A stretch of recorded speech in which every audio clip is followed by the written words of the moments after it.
Hi. Hey, everybody. Okay.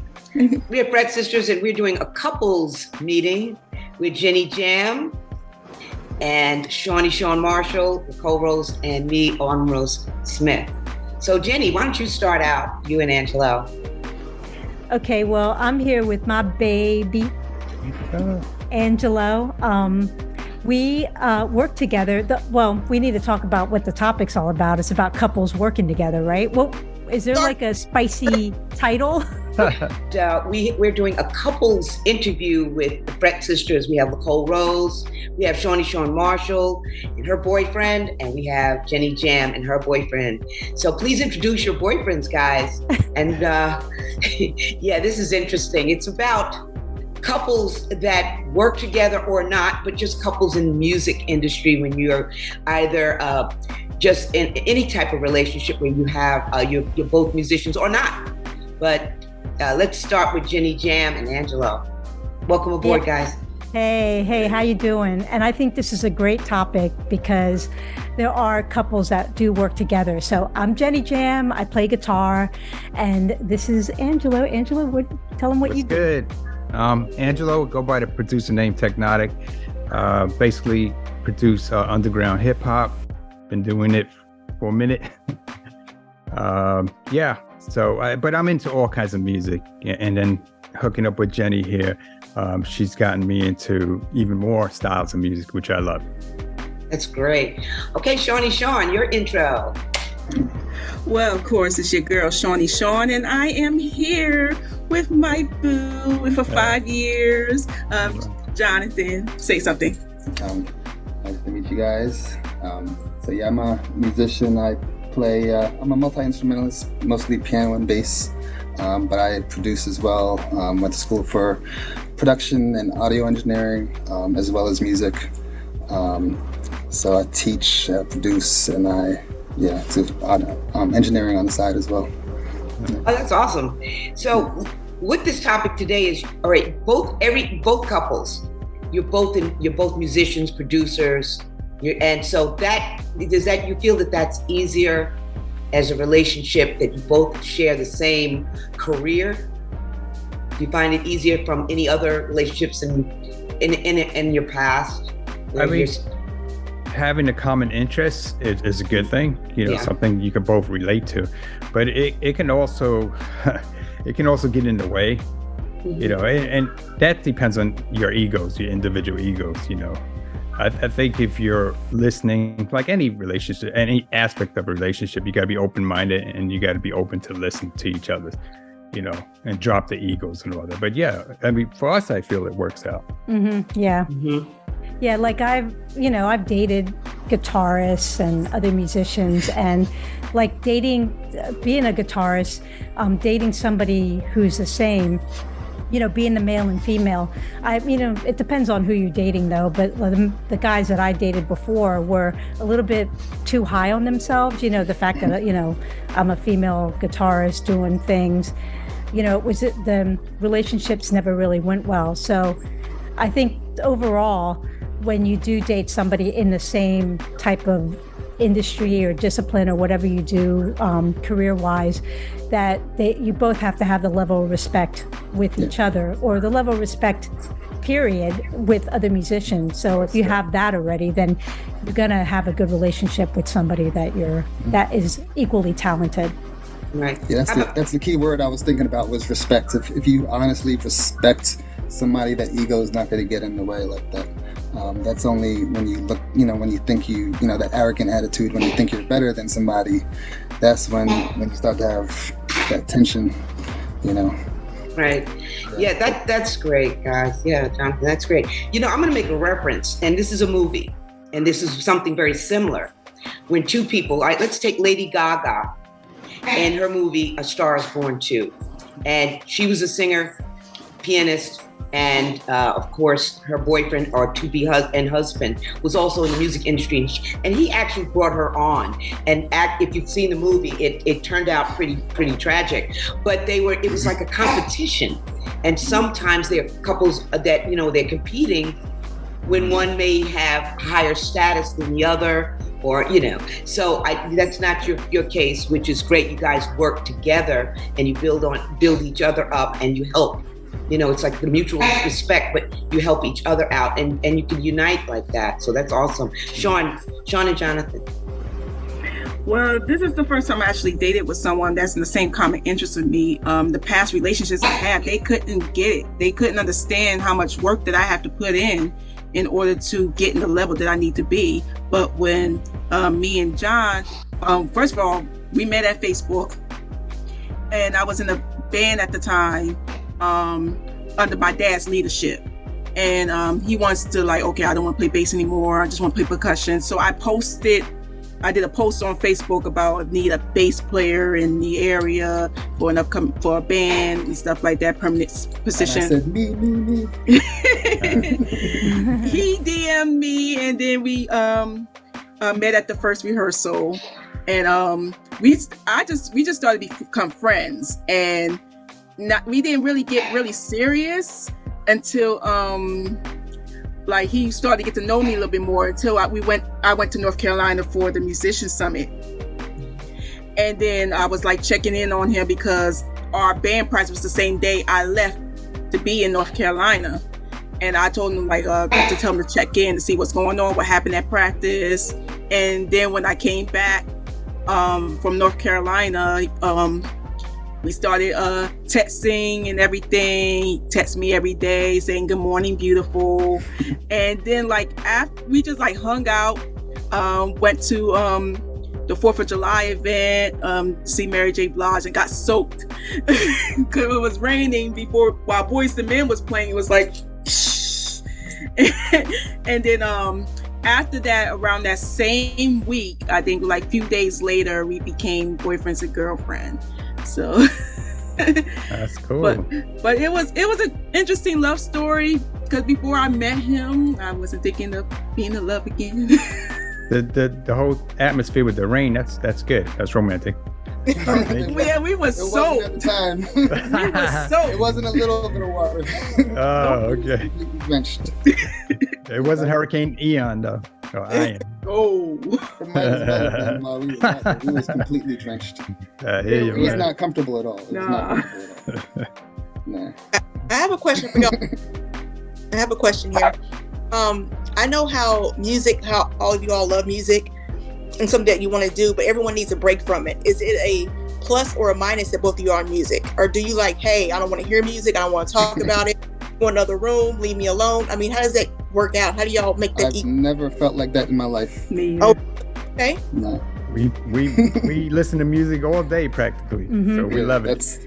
And then, like I said, Genny will introduce me to new artists and bands and styles of music, and I'll introduce her to stuff that I listen to that she's never heard before. So it's a great compliment. What's amazing is since I'm kind of into, since I was into certain music, growing up in Jersey and everything, and Angelo's from New York, and we grew up around the same time.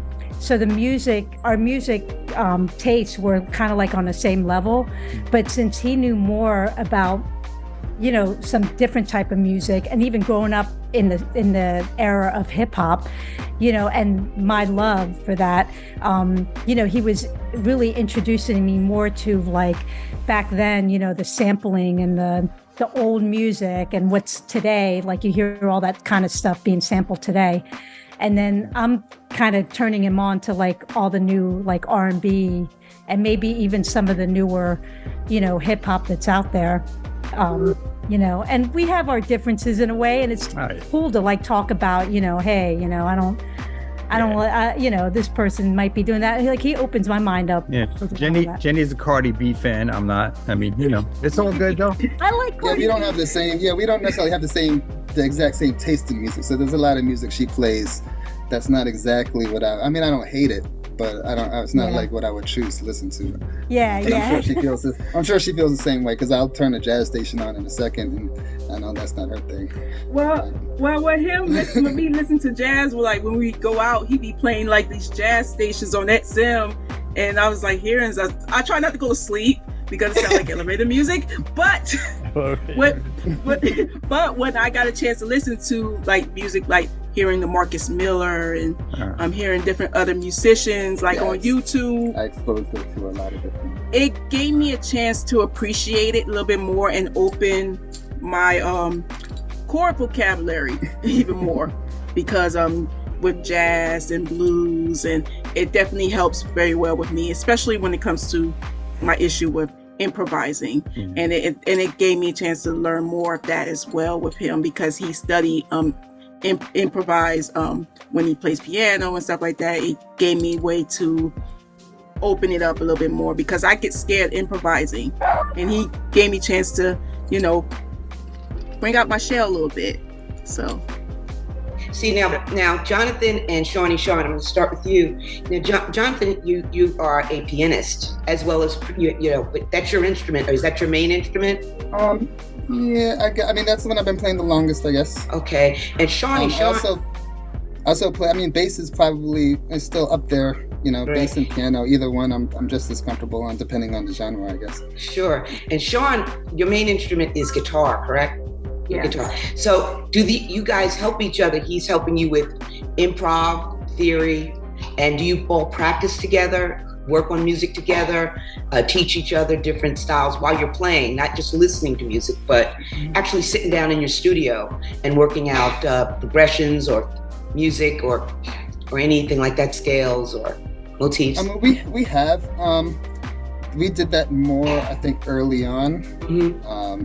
I think recently we haven't been doing as much together, only because we're kind of working on separate things right now.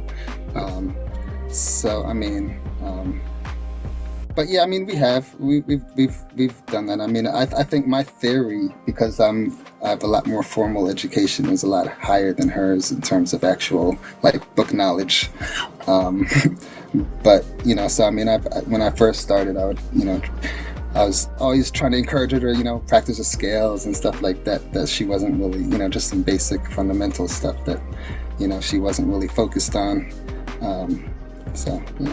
And what has, Jonathan, what is her being a guitar player and playing different genres of music and styles, what has Shorny Shorn taught you? So I don't know if she's necessarily taught me anything theory-wise, but I mean, in terms of, style play, I mean, I pick stuff up from everybody I listen to. I think even my students, I have beginner students, 6, 7 years old, that, I mean, sometimes they do something that I'm like, oh, that was nice, that was interesting, Okay, what about I store that in my little bank up there. Sure. So I mean, there's always stuff that she'll do. I mean, she's an awesome producer. So some of the songs in the songwriting, I'm a terrible with lyrics.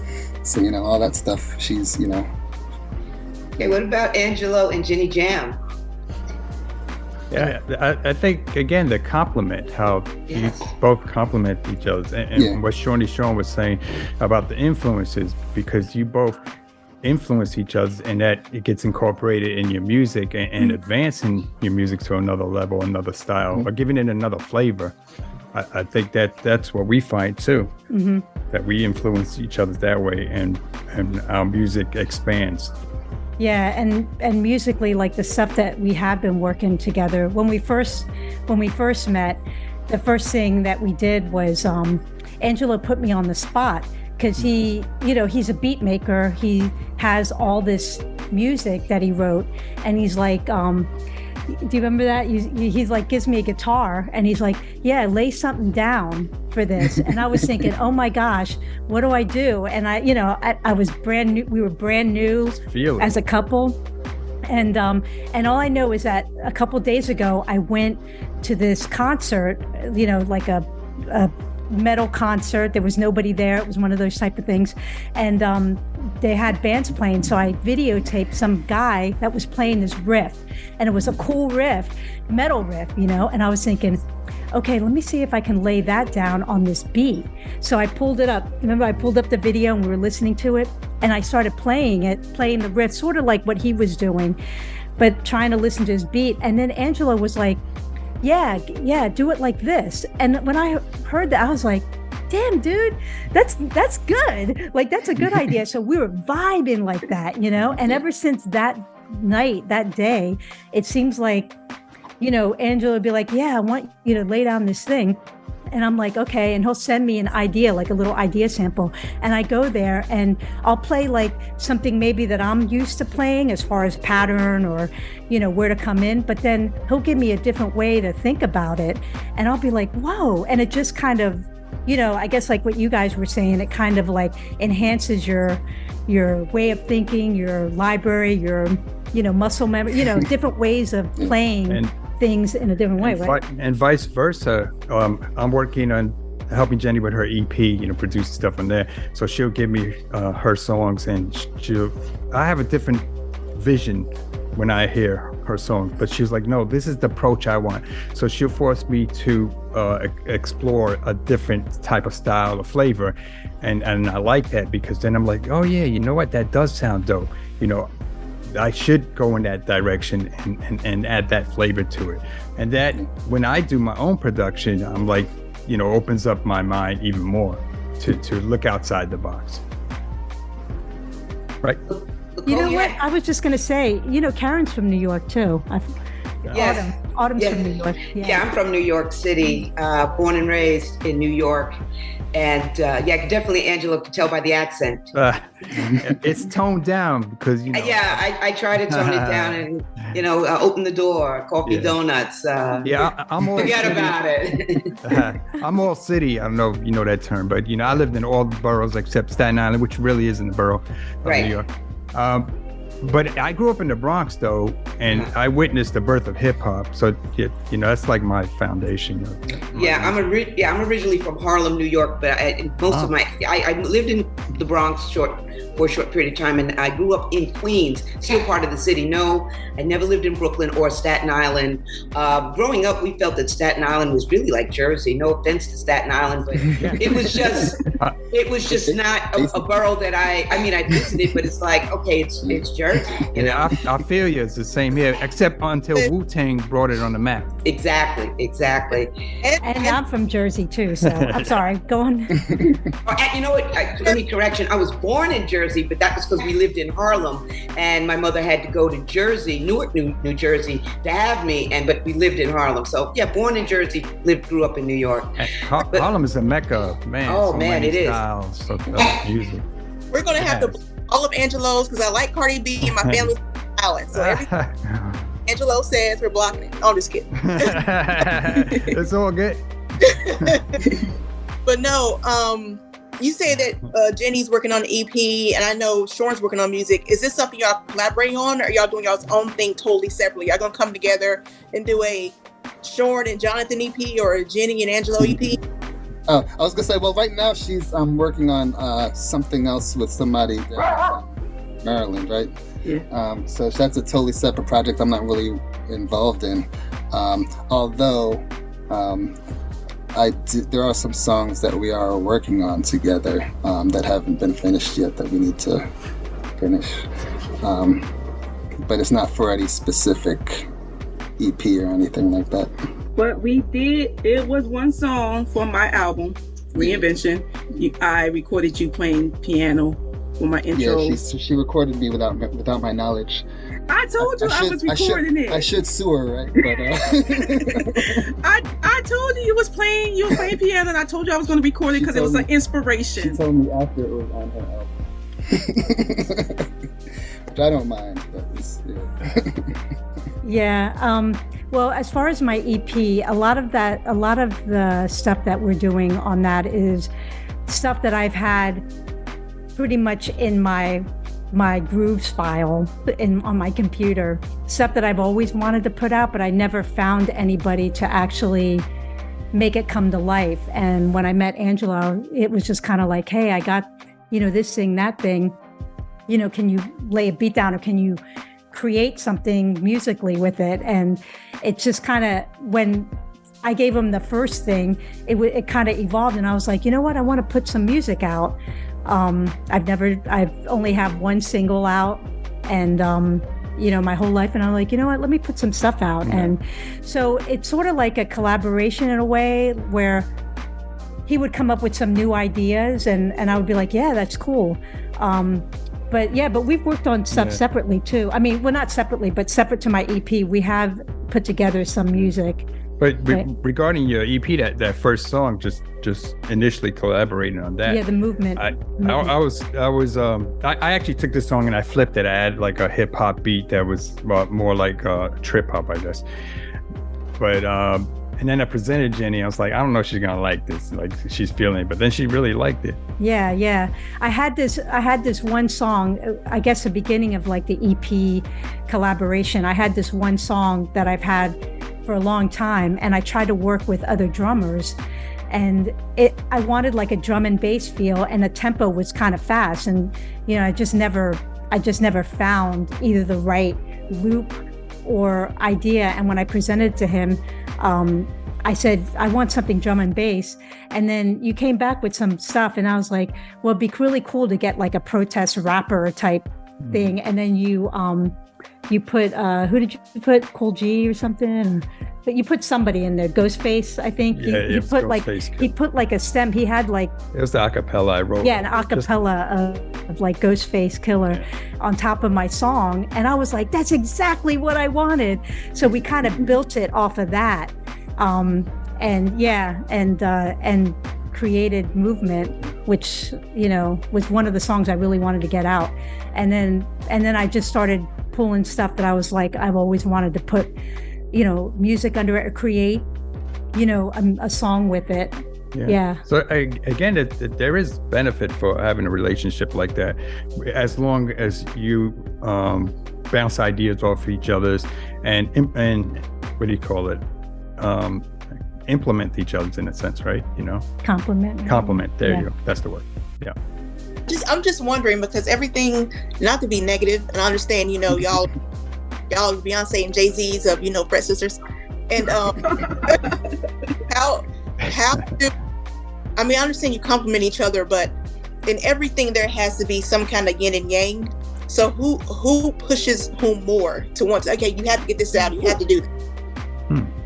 That's a good question.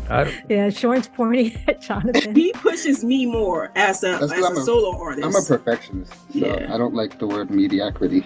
I don't know, that word makes me cringe. So I have a high standard for everything.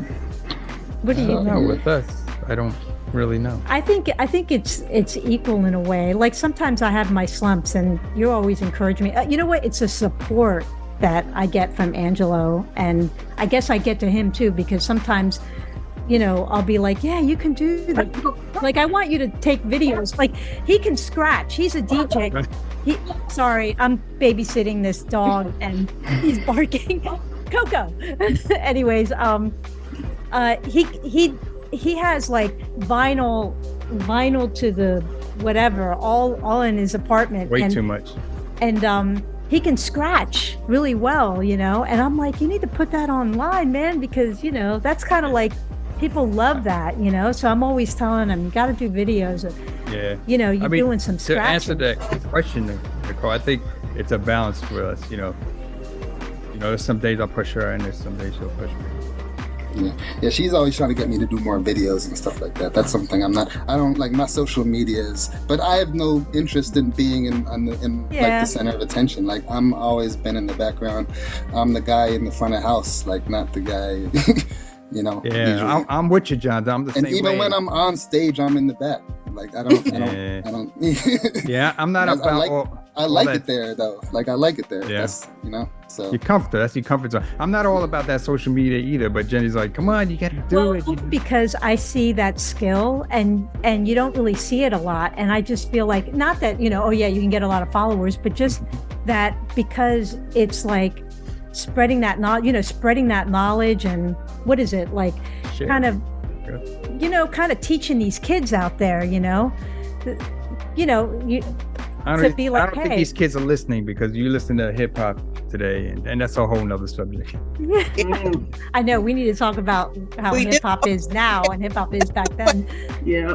If you can name an artist, the two couples in a relationship, who are you and who are you? Say like Beyonce and Jay-Z. Who will you all be in the relationship? Any artist, living or dead? I just want to see the contrast in what y'all like. Oh gosh, I don't even know. That's hard. I don't know. Blondie and Chris Stein. No, I don't. Not Blondie. Debbie Harry and Chris Stein. Debbie Harry.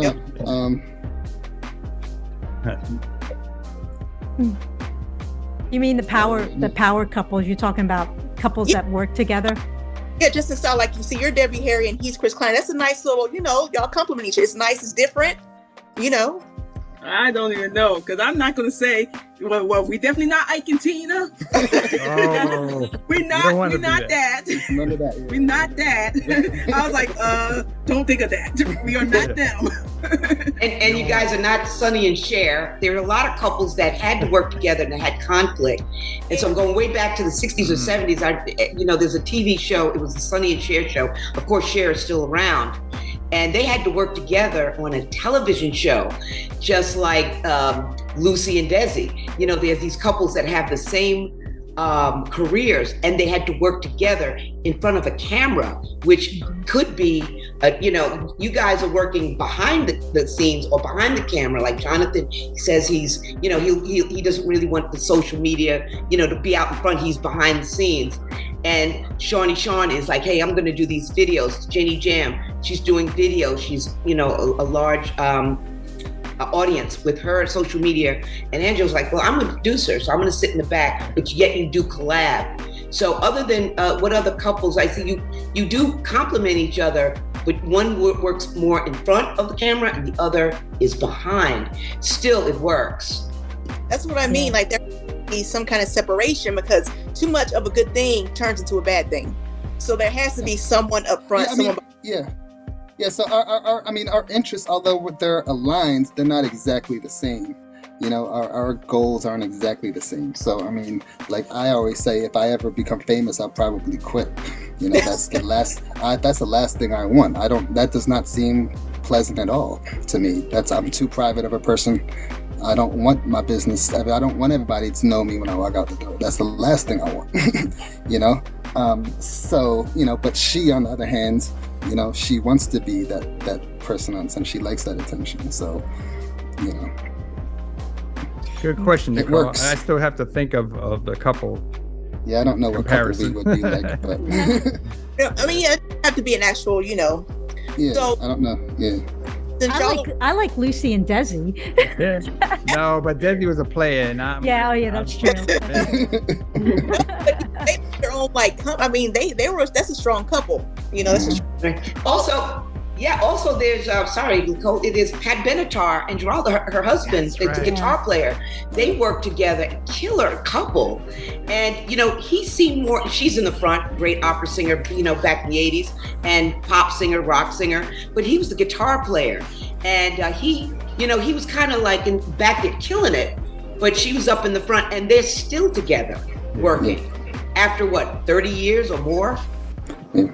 Yeah, it's probably going to be kind of hard to think of a couple that matches us, because the guy would obviously not want to be known. So I probably don't know him. Yeah.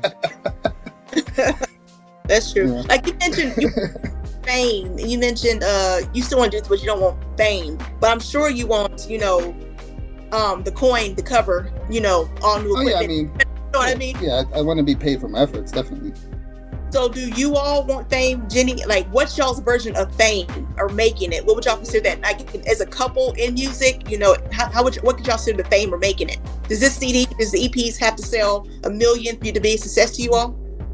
I think the only reward that we want is that we're just happy to make music. And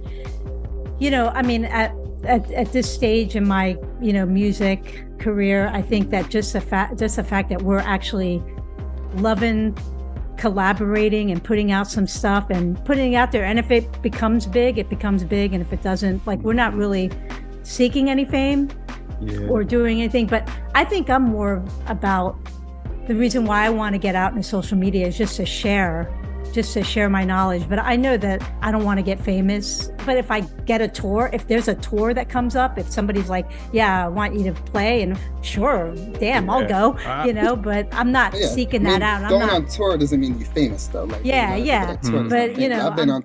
been international tours. I toured up and down the East Coast, but that's not Yeah. You know, that's not. I think the same too. as, Yeah, I think it's more for the music and sharing the music with everyone out there, and having others appreciate it, enjoy it. I to quote David Bowie, right? Fame puts you there where things are hollow. I'm not about that, because I'm not about that hollowness, or it's got to be about the music, the passion. Yeah, to me, I mean, it's about the music, but I mean, to me, my main motivation is kind of just like leaving a legacy. Like my legacy, like my music will live on when I'm gone. Even like through my students, I have students that are now professional, making money and all that. And that's my motivation, is seeing that, grow. That's more rewarding. Yeah. I think that's more rewarding, right? Yeah. I actually, just that you said that, I know that I've always said the reason why I put YouTube videos, I have my YouTube channel and I put all my videos up, is because when I die, they got something to look at. My kids have something to look at. People who knew me have something to look at. And yeah, I know I'm so morbid. When I die. It's the same thing with me. I want to leave something out for my kids when I'm gone, and that way, okay, I want to hear Mom's voice. I'm gonna put that song on, hear Mom's voice. Getting my kids in music is kind of inspiring. Like, my daughter loves to sing. I got her featured in a song that I'm doing while I'm working on my project, and then my son wants to play the guitar, and that was very inspiring as well. I just want to have that piece to have them remember me by, when I go away. I'm not thinking about stuff like that, but the saying goes with us couples, like, we play together, we stay together. I like that saying. We play together, we stay together. It's a good one. That's awesome. And that's not morbid at all, because how many people do we know that after they're gone, then their music blows up, or their music blows up? Why didn't I know about this person? So you never know. You may be famous after you're gone, Jonathan. I don't mind that, as long as it don't invade my privacy. Yeah, right. Great content here. What it is today we have social media, where in the 90s, we didn't really have this. So now if you're on YouTube or TikTok or Instagram, and so now you're out there to the world, and back, say, I'm saying the late 90s or even the early 2000s, it was different. So we can be behind the scenes. And so you will hear somebody when they're going to stand at a podium and get an award. Like, who is this person?